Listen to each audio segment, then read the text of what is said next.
भंडारा आणि गोंदिया जिल्ह्याला उद्या रेड अलर्ट देण्यात आलेला आहे। पावसाची परिस्थिती पाहता जिल्हा प्रशासनाने उद्या शाळा महाविद्यालयांना सुट्टी जाहीर केली आहे। भंडारा गोंदिया जिल्ह्यामध्ये कालपासून पावसाने चांगलं झोडपून काढलेलं आहे। त्या जिल्ह्यातील नदी नाले ओसंडून वाहत आहेत। वैनगंगा नदीच्या पाणी पातळीमध्ये होत असलेली वाढ पाहता गोसीखुर्द धरणाचे 33 दरवाजे उघडण्यात आले आहेत। याचा आढावा घेतलाय आमचे प्रतिनिधी प्रवीण तांडेकर यांनी। भंडारा गोंदिया जिल्ह्याला पावसाने चांगलंच झोडपून काढलेलं आहे।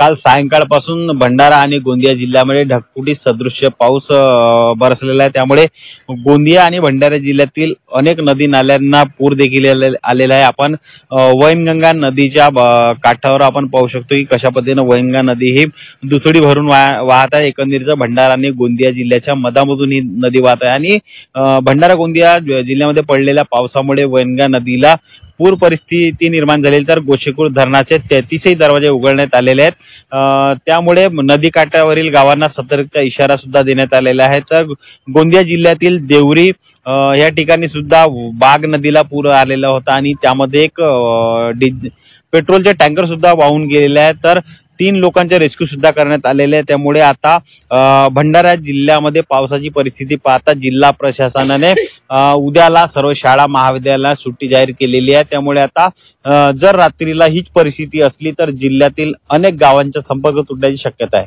प्रवीण तांडेकर, G24 तास, भंडारा।